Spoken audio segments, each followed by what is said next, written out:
Namaskar. I'm going to give you a quick rundown about what this video is about. You can take a look at that. That's about a minute and a few seconds long. And then I will give you all the details about this particular monologue.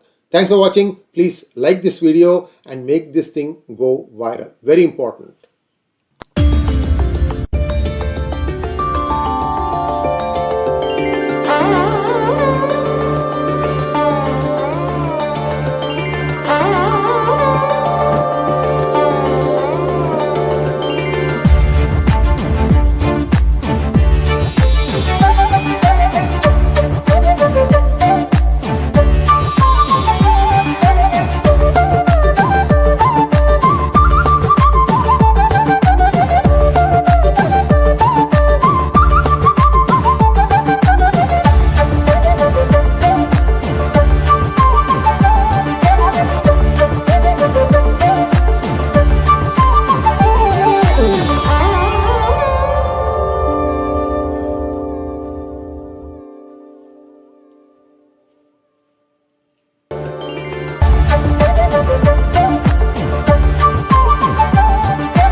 So, how much are the Chidambarams really worth? Well, according to 𝗣𝙗𝙤 Chidambaram, sometime during 2016 or 17, he bragged that they were worth 6 lakh crores. Now, fast forward 7 more years, usually money of that nature, 6 lakh crores, tends to be invested in high yield investment like 10 to 12% a year very easily. So, most likely they are worth close to 12 lakh crores now. That is a mind-boggling amount. So are they the ones who are going to be funding the 𝗤𝗎 alliance for the 2024 elections? Because money needs to flow like water. Someone needs to pony up the money. It is believed that in 2013, when BJP was trying to figure out whom to project as its prime minister, Narendra Modi said that if you make me the prime ministerial candidate, I will underwrite all the expenses for the 2014 election. And then the rest, as they say, is history. As to where Mr. Modi found the money, it's anyone's guess. I'm not going to make a guess. This is just a hearsay, so I don't have any proof that a conversation like this had happened. But having seen India's politics, having seen the 𝗣𝗚𝙬𝗐, having seen the amount of money that gets, distributed, I have no doubt that somebody needs to rain money for the 𝗤𝙤 alliance to make it across the finish line in 2024. Sure, they're going to make a lot of promises, but nothing sells like hard cash. They'll have to figure out a way to get that money in, because most likely the money is stashed away in real estate inside India and in tax havens abroad. So that is one point that the Modi government will be looking for to ensure nothing gets in. So this is just a conjecture at this point of time. So the nominees for the 𝗤𝙤 alliance to underwrite the elections in exchange for the prime ministership: Mamata Banerjee, Sharad Pawar, the Gandhis of course, and perhaps people like D K Shivakumar or Kamalnath or even Chidambaram. Chidambaram is just probably biding his time right now. All we know is that his money is safe. Why do I say that? Because if you go back and look at history, Chidambaram had jailed Amit Shah for 105 days. And guess what Amit Shah did? Jailed Chidambaram back for 106 days. Just to make a point. But nothing else is going to happen. Neither one's assets looks like going to be touched. So how much is Mr. Chidambaram having? We know for sure Chidambaram has a lot of money, and so does Sharad Pawar. How Sharad Pawar? Because there was one time where he had a British company where he said that he was going to be investing close to, I think, 60 billion pounds.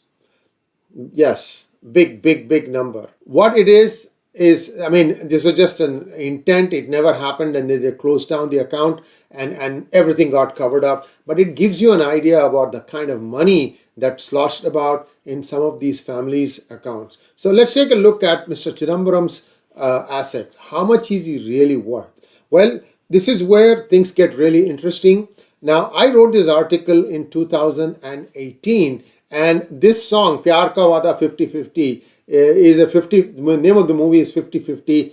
Tina Munim and Rajesh Khanna, and I just changed it for Scam Ka Wada 50/50. The reason it is 50/50 is because this is exactly how Chidambarams were caught in INX media. It's believed that at the end of every day, whatever bribe Karthi got had to be split 50/50 into father's account and son's account, hence the 50/50.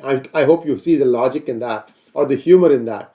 Now, in the course of a direct message conversation on Twitter with another Twitter user, Karthi boasted that he was worth, or they were worth 6 lakh crores, and that he didn't need passports to get to anywhere. He is a global HNI, meaning high net worth individual worth 6 lakh crores. I can enter and leave most countries at will.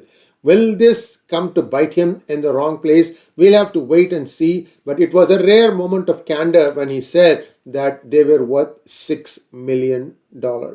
Well, where do you think that money has been made? 4 places that I can think of: stock market scams, that is the 𝗒𝐺𝑒 co-location scam; Benami ownership such as private banks, private entities, real estate, and so on and so forth; kickbacks, remember Videocon, 40,000 crores. I'm going to give you more details on that; over-invoicing imports; and then offshore assets. 21 foreign bank accounts, 29 foreign assets. This is what was known before. We don't know whether he has amassed more or less now. In the 𝗒𝐺𝑒 co-location scam, approximately 50,000 crores to 75,000 crores are in question in the trading scam. I've dealt with this at length, so I'm not going to go into details. Essentially, it is like buying the tickets in advance for a movie show, which the movie is a big hit. So people who show up to watch the movie end up paying more to watch the movie. This is something similar to that. The conservative estimate of the value of the various properties that the Chidambaram family has acquired all over the world works out to be 20 to 25,000 crores. There's an article that I'll send you a link. You can read it for more details. If you take a look at the kickbacks, if you remember the Videocon loan, it was 40,000 crores, that is 6 billion. So now you see 40,000 crores is 6 billion, 4 lakh crores is 60 billion. So if I say that Sharad Pawar had planned on investing 60 billion pounds, that's close to, at that time, I think, $90 billion. Just imagine the amount of money these people have stashed away. Mind-boggling. 10% kickback was given to Chanda Kochhar, for which she has served a term in jail. I don't know if she's out on bail now or not. It doesn't matter. But all I'm trying to say is she was caught for 10%. If she got 10%, imagine the person sitting at the top in finance ministry, how much money he would have got. 25% of the loan amount is a very conservative estimate. Videocon, just 25%, that is 10,000 crores.